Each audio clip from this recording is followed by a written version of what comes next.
Bum bum ba bum bum bum bum. Chapter 2, The Vanishing Glass. Hey, thanks for tuning in to the next episode of Potter Watch. I'm Alex. And I'm Molly. And this is Potter Watch.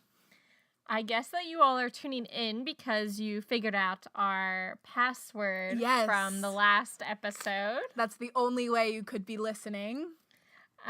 So if you haven't guessed it or you didn't figure it out, it was indeed 37 presents, which Alex and I both thought it was 36 originally. Which is embarrassing. I think it's because of the movie with that big last year I got 37 line.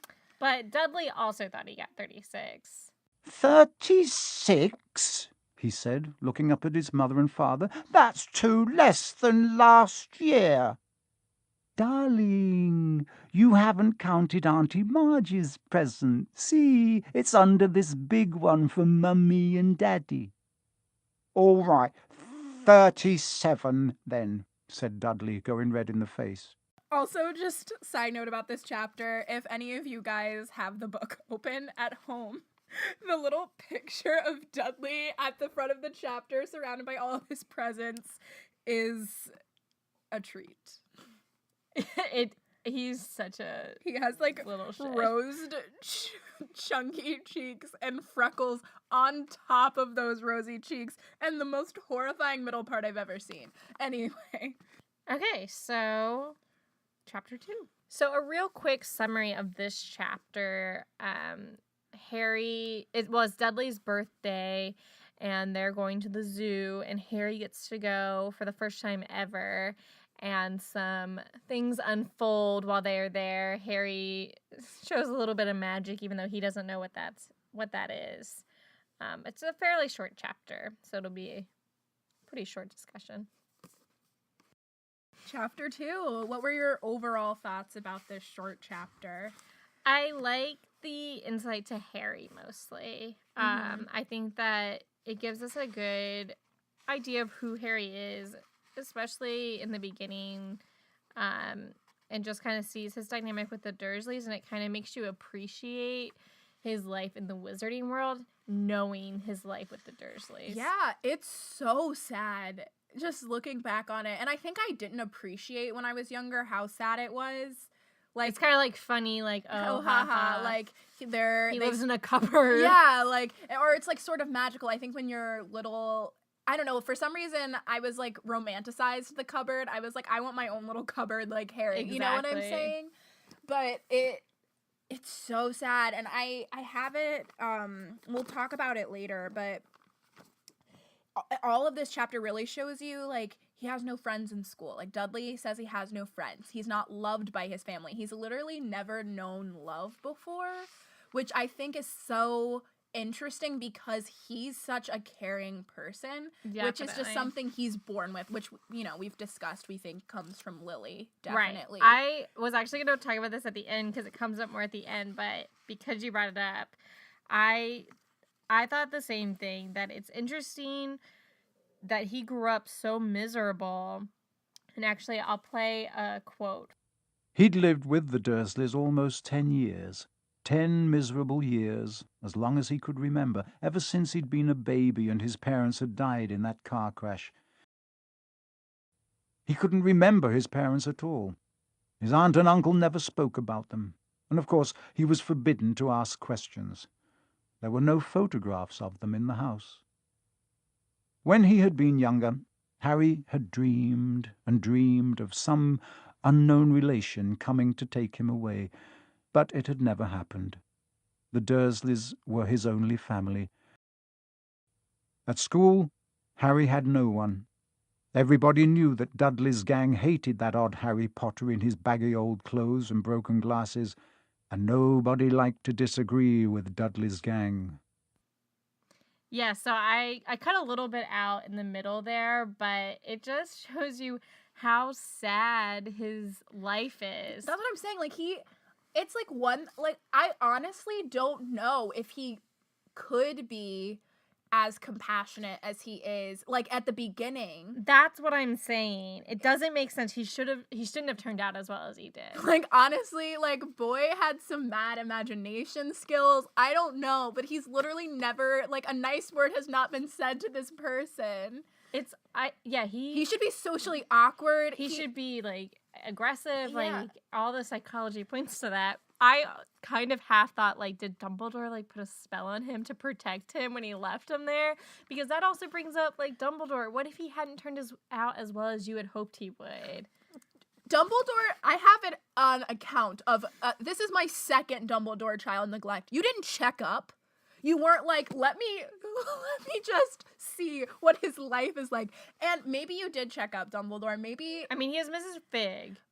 But, like, yeah, he has Mrs. Fig, but we couldn't send the Dursleys. Like, he does, like, later, like, Sirius threatens the Dursleys. Like, we couldn't have one conversation that was like, hey, buddy, can he no longer live in a cupboard? Hey, can we feed him 3 square meals a day? Maybe. Yeah. Definitely. It's also really sad when they go to the zoo and he's so happy to get, like, because the Dursleys know they're abusive. So when other people are around, they're like, sure, you can have a lemon pop. And he's like, this is the best day of my life. And I'm like, Harry, this is sad for you. I also I don't know if you're familiar, I'm sure you are, with the fan theory that this is all happening inside of his head. The whole story of Harry Potter. I hate that and fan theory. hate it because I don't want to believe that for a second. It's also clearly not that, though. It's just, like, the magical world in itself. And also now that we have other... Exactly. I know it's not. Other things, like Fantastic Beasts isn't happening in Harry's head. Like the line where he says, like,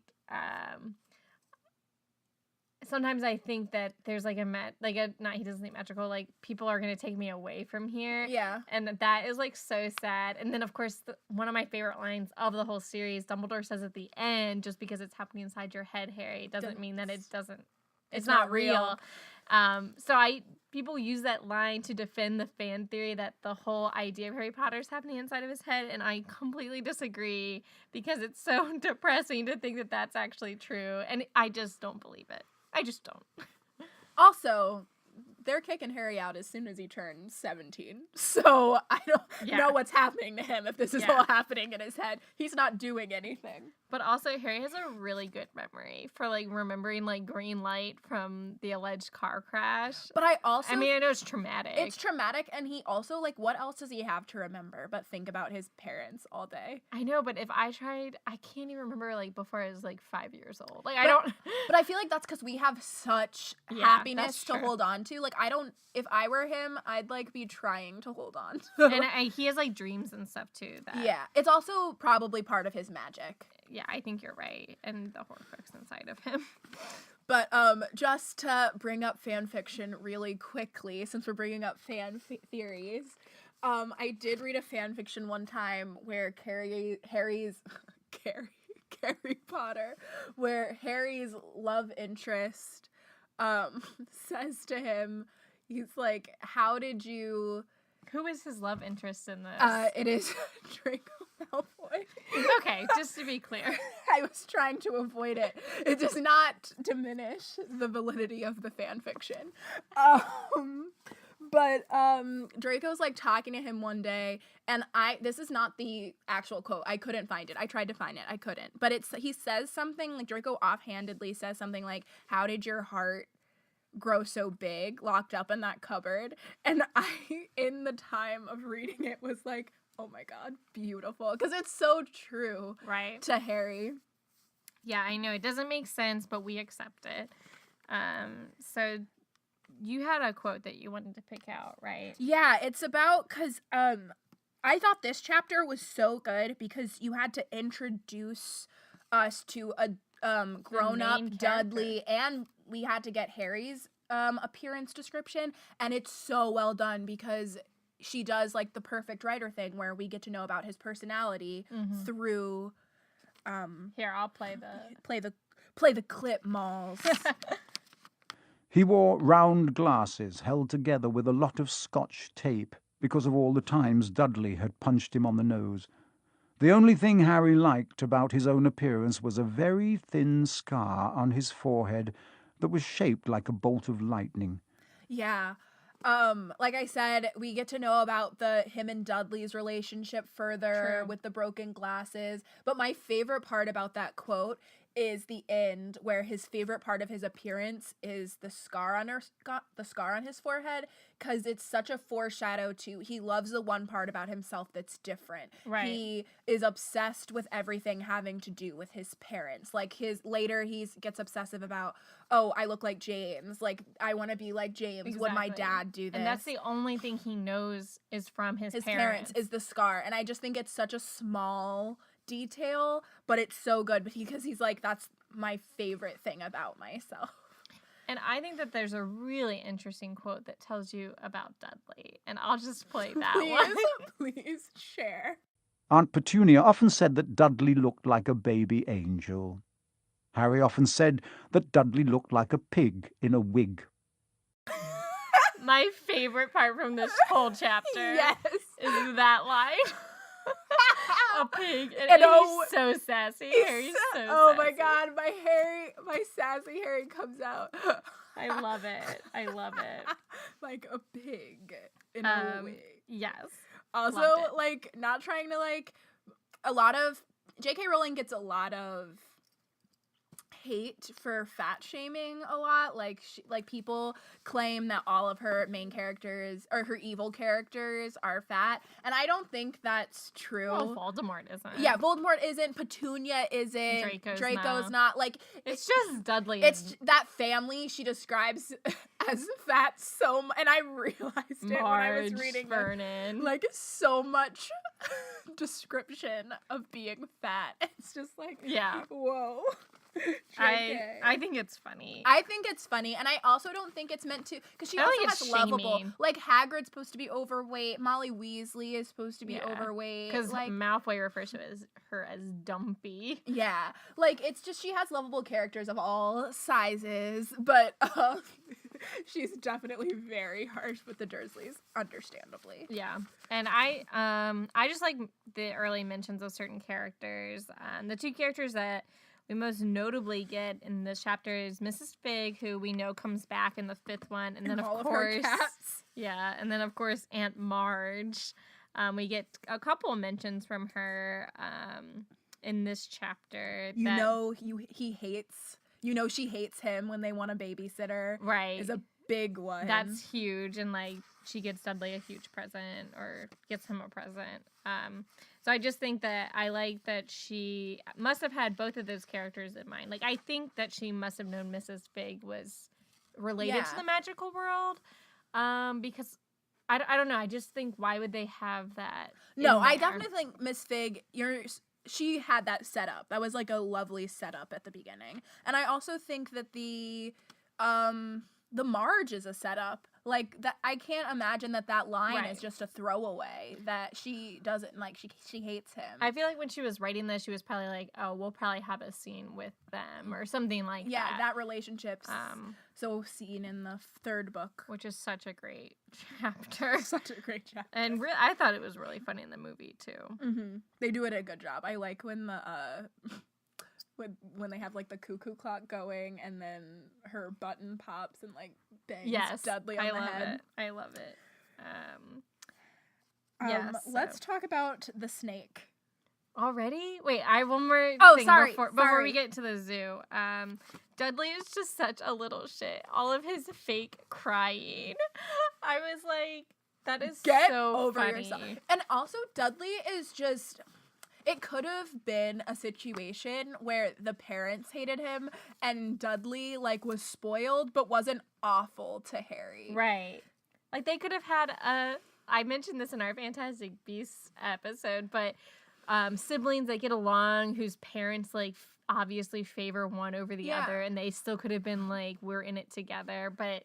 Dudley's just such a shit. Or it could have been like they're not like alike, they don't get along, but he didn't have to be as abusive as his parents. Like, it could be like a Cassette Eponine sort of situation where they're not best of friends, but look at who he comes from. Torturing. Look who he comes from. He's Dudley. Dudders. Ugh. Oh wait, so I have a couple things before we actually get to go ahead. So the early mentions of magic just makes me question, like, how does it work? Because it seems random. And now that we know about, like, Obscurus in the Fantastic Beasts world, because later on we hear that Neville was, like, bouncing, and that's how they knew he was magical. And even in the second book, Ron mentions how Fred turned his favorite teddy bear into a spider, and Yeah. Fred must have been underage. So, like, how does that magic manifest? Because it seems random and it doesn't seem like actual spells. I don't know. It just Yeah, seems I interesting. think it's like the magic, like, because you're a kid, so it It's just all comes, emotional. it just comes out of you. It's like Mhm. growing in you as you grow, and I think that's a really interesting point because I wonder if wand lore has become such a crutch and that's why you need it. Like, I wonder if the Right. first witches and wizards, They must not have had wands. they didn't have wands. They like, probably just used them to become more powerful, like, so they could focus it. yeah. Yeah. But then wandless magic is such like a rarity. It's like you're very powerful if you could do wandless magic. So I just think those are really Right. interesting. Yeah, I was actually talking to someone who's not really a Harry Potter fan, but I also saw Doctor Strange recently, which also deals with magic, but in a very different way. And they don't use any kind of wands. It's all coming from their hands in, like, different, like, realms almost. Like, they go into, like, well, not spirit. I don't know. But anyway, they use their hands, and this person I was talking to was kind of comparing it to Harry Potter. Like, yeah, it seems kind of, it always makes Harry Potter seem nerdy, and, like, Doctor Strange, it was cool how they were able to do it with their hands. And I was like, I never whatever. but I mean, I never really thought of it like that, because it is really cool to see magic come, like, from you. And I think that was a really interesting point, how in a similar, I think Doctor Strange and Fantastic Beasts have a couple of parallels. Which they came out around the same time, which is Right. so funny. And just exploring magic in different ways. But yeah, I just thought that was an interesting point, how that one didn't need wands, and yeah, just a point. Yeah. I liked this little, I think it's also so cool. Like, magical children can't go to normal school. And like, what Right. about these muggle borns? Like, I'm sure that magical kids can go to normal schools because muggle borns go to normal school. And, like, how do they learn math or reading? J.K. Rowling has said that they're homeschooled. Seems questionable. I don't know how any of them know how to write a paper. Exactly. Honestly. Like, I just don't see them getting homeschooled. Like, every parent has the ability to homeschool. The only person I see homeschooling their children is Molly Weasley. But a lot of parents, they work, Like, is Xenophilius Lovegood homeschooling? Definitely, though. Like, Definitely. yeah. But his own brand. But like a But very strange. Narcissa Malfoy or Well, Lucy's sitting down with Draco. Well, she said they're like they have tutors too. Like, some of them have tutors. That's a good point. Yeah.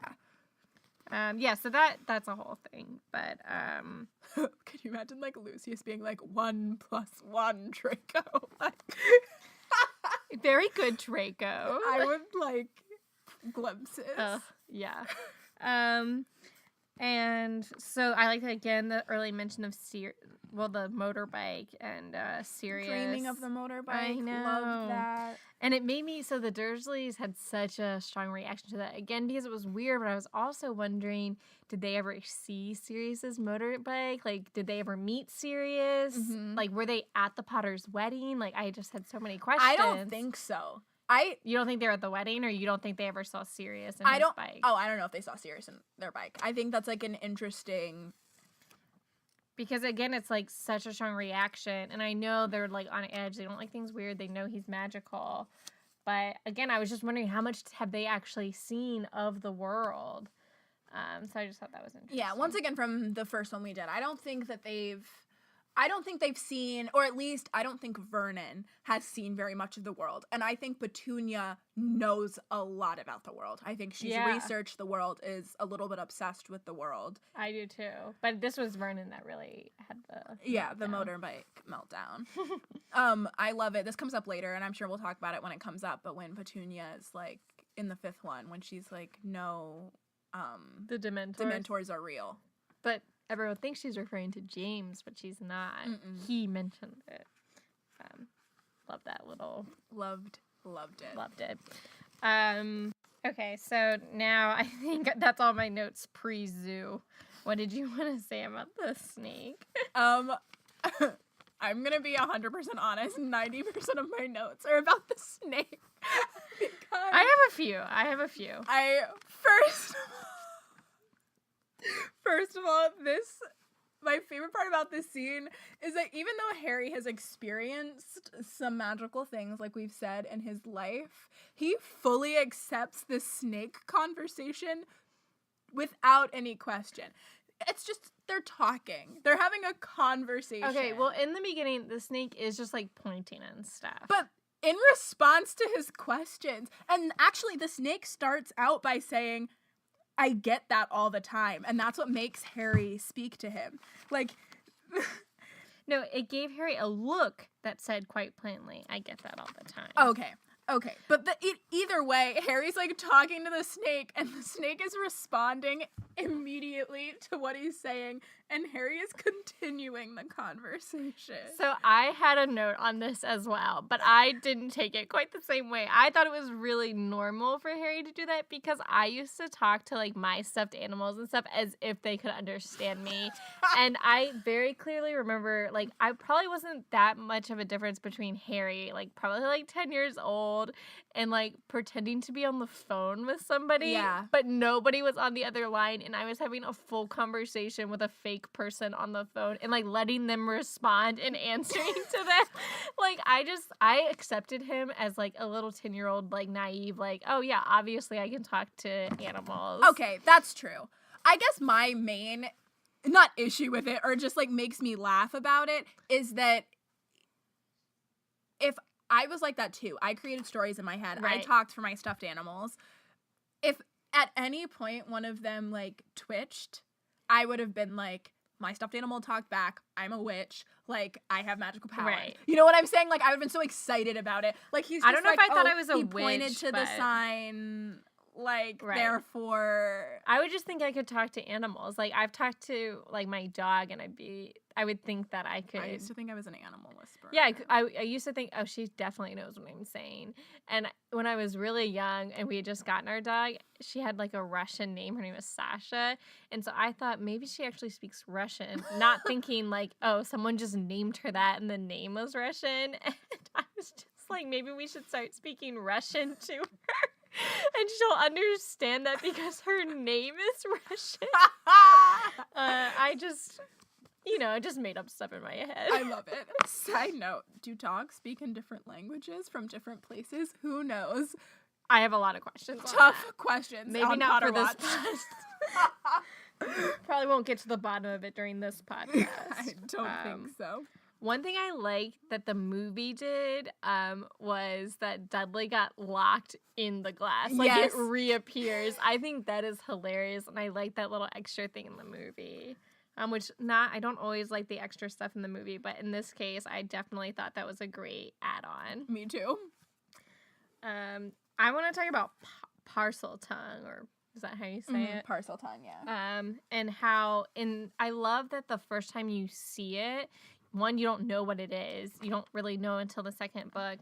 And two, it's so innocent. And I like that it should be a really cool power, but it has just such a negative connotation. Thanks, Voldemort, for that. Because I don't think it was always an evil thing. No, I love the parcel tongue gift. And it kind of makes me sad that he loses that ability. I think he loses it. He does lose it at the end. And it makes me more than sad. Like, I get mad about it. Because Yeah. I want to use it in fan fiction all the time. Yeah. I think it's such a cool gift. Yeah, I think it's fun. really I also cool, too. hate that there will be no more parcel mouths. It's like implied that it like is carried on through genes, and the only reason why Harry has it is because of like Voldemort's power. Because the Gaunts speak it. Right. So, I do think it's genetic, but I don't think it's only that line that speaks parcel tongue. I bet there are others. okay, I hope think so. Voldemort was the most famous. I hope so, because I just feel as if... Oh, I assumed it was people in the Slytherin line can speak it. Right. Who knows? I mean, I hope that that Voldemort was the last remaining. I mean, I know he's the last remaining heir, but I wonder if there's like shoot-offs of that line. Hopefully, because I like Parseltongue and I like it being included in the world. Yeah. Even though, And like, I it's like not like we're it- getting more books. Right. But, like, I like it as an innocent, like, just talking to snakes. yeah. Hang out with some snooks. One quick thing was just when Piers, like, points it out, and then it says, Dudley came waddling towards them as fast as he could. Waddling. Oh, Piers. Let's discuss Piers. This Dudley's best friend, described as very skinny, usually the one holding hands behind their back while Dudley punches And he them. comes back in the later books too, actually. They just like in mentioning him, like with the gang, Big D. Yeah. Yeah, Piers just sucks. Piers sucks so much. I really think that was like my main notes. What else did you have? The only other thing, it's about the snake again. The only other thing I have about the snake is that there's this huge theory going around that the snake that is released is Nagini. Oh, that was one of my notes, actually. And so I meant to look up in the 7th book how Nagini is described and see if it compares with how this snake is described. I mean, she is referred to as a huge snake. Right, but like I'm talking about like the brown scales, like Did they go into that much detail in this? Yeah, it says Dudley stood with his nose pressed against the glass, staring at the glistening brown coils. Yeah, I kind of think she's described as black, but that could also just be me remembering the movies. Yeah, I honestly have no idea. And I think that's a really good fan theory, and I think it's a good J.K. Rowling theory. I want to believe that it is.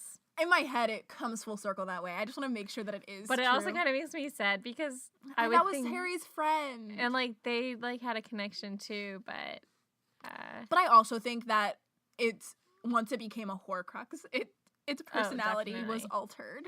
I think that maybe Voldemort was possessing her in some way, not like taking over her body necessarily, but definitely manipulating the snake because it definitely. Well, it was a Horcrux. I think a living. But not always.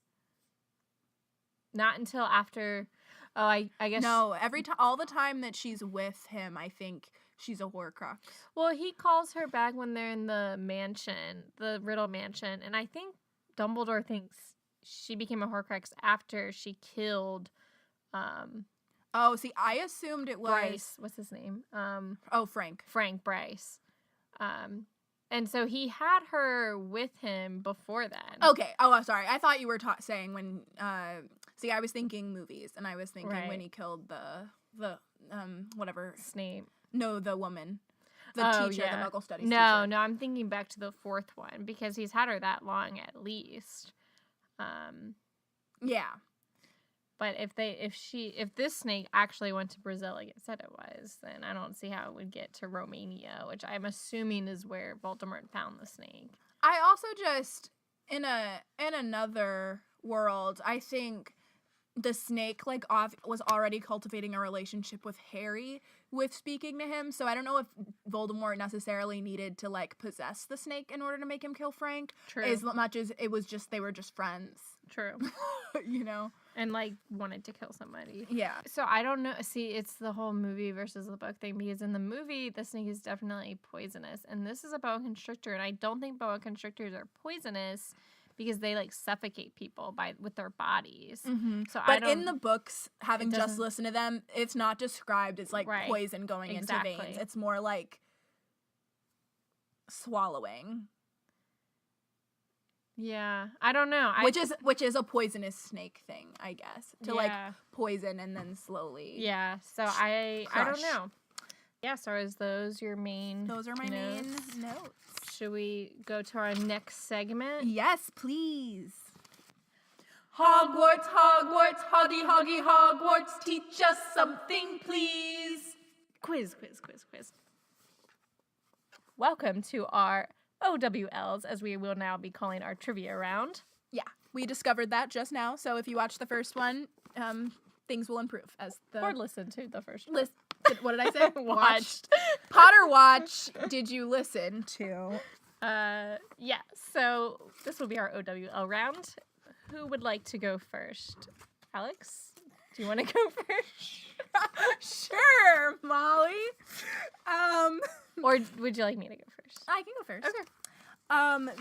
The theme for our quiz round this time was funny fact. So last time was quotes, and this time you have to like try to get a funny fact of the Or just chapter. like answer the question. Answer the question. Yeah. I must say mine's not funny. Oh. It's like fun. a I guess. fun fact. Yeah. Okay. Yeah. Um, Mine is both. My funny thing was the pig in the wig. I love that. Was almost mine for you, so I'm glad I didn't choose it. Yeah. Okay. What does the snake say after it's released? Brazil, here I come. Was that right? ... There's a last bit that is my favorite. What's the ... Thanks, Oh, amigo. It's amigo. So that animal speaks the language. It's just so Thanks, amigo. amigo. I don't think they say amigo in the movie. He just says thanks. But the amigo is honestly what a wonderful line, Jake. So funny. So funny. All right, so are you ready for my question? Yes. Okay, can you name all of Harry's early manifestations of magic? No.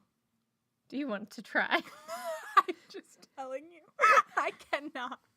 Okay, There are, I would say 5, but I would take 4 to get it completely right.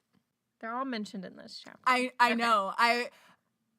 I will say Naughty. that they are mentioned again in the 4th chapter, The Keeper of the Keys, which in the last podcast I did refer to it as book number 5 when I meant to say chapter 4. It's fine. Needed to get that off my chest. Confessions. So remember, he's like referring to them, and like a lot of them deal with Petunia. So one of them happens at school. I know.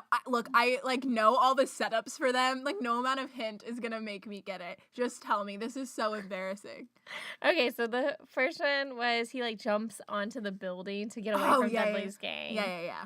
The next one has to do with his scar and his like bad hair. Oh, yes. I remember this one. Petunia cuts his hair.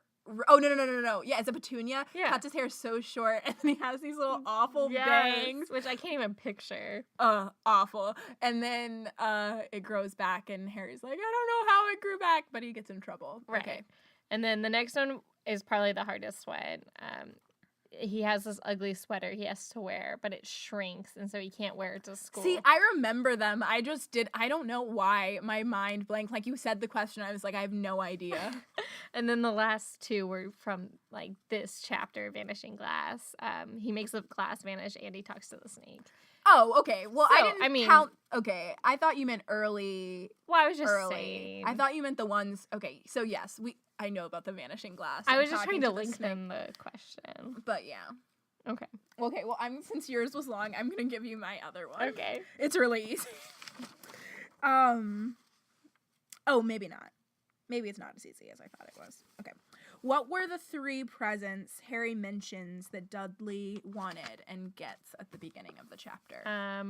The new computer he wanted. The racing bike. Mm-hmm. I know they mentioned he gets a VCR, but I don't know if that's one of the ones he wanted. And some computer games. A recorder. Yeah. Like a video camera. Mhm. Okay. Yeah. That was really good. Got That 'em. made me think. Yeah, so I would say 0 points to Gryffindor. And whatever, you get your full 20 points. 10 for each question. Full marks. Classic Ravenclaw. Very scholarly. A classic Gryffindor Serpent. didn't do his homework. Oh, yeah, classic Gryffindor to not do their homework. It's fine. I Or felt like the a spirit rod. of the question. All right. So next week we will. Oh my Our- gosh. Reading Rat chapter God you're here. champion. And we have to rename the chapter. Yeah. Oh my gosh, that was a close one. Okay, so do you want to rename the chapter first, or do you want to do the Reading Rat? Reading Rat, I think. I have a quote to go along with mine. So should I do mine first? Well, yes, Molly, if you have a quote. I'll just say they call this person a rat. So Stop. And a moment later, Dudley's best friend, Piers Polkist, walked in with his mother. Piers was a scrawny boy with a face like a rat. He was usually the one who held people's arms behind their backs while Dudley hit them. yeah, so Piers, who looks like a rat, is my Reading Rat. I knew Piers was your Reading Rat. Like, in my head, I was like, Molly's is Piers. Because Piers is the worst. My Reading Rat is Dudley, which was my Reading Rat last time, but I could not deal with Dudley in this chapter. I just think he has no excuse to be as awful as he is, and it makes me upset. I mean, he is the worst, but he's just also the definition of a brat in this in this episode, in this chapter. He's like crying about not getting the presents he wants, and I just like kind of picking the obscure characters. No, I liked it. For instance, my champion. So I was between two, and I think I will go with the more obvious one. Oh, my champion's obscure. But I was going to go with the woman who gave him the lemon tart.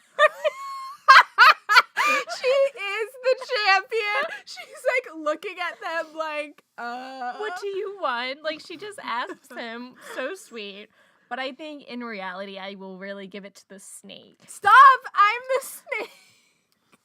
Amigo. We can both have the snake as our champion. I liked your first one better. So that was what I would say. Yeah, my champion is definitely my amigo. Potentially Nagini, word's still up. So in general, I think I would give a solid 20 points to the zoo in general for hiring the lemon drop or lemon tart lady and for having the snake there. Yes. I also would give I'd give like a 22 for whoever didn't put the right amount of ice cream on Dudley's sundae. Oh, true. So that Harry could then finish his scraps. Yes. I like how all that day was desserts. Yeah. Classic Dudley.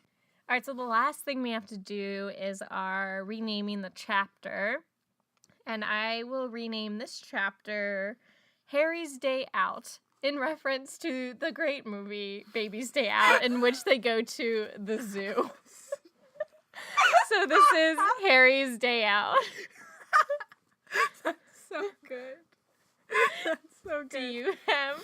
Look, I'm going to be 100% Give with us the our 100. audience. I'm going to be 100 right now. And I did not remember in my classic Gryffindor fashion. You know what? I'm giving Gryffindors a bad name. This is just a me thing. I did not come prepared. Yeah, Hermione would never do this.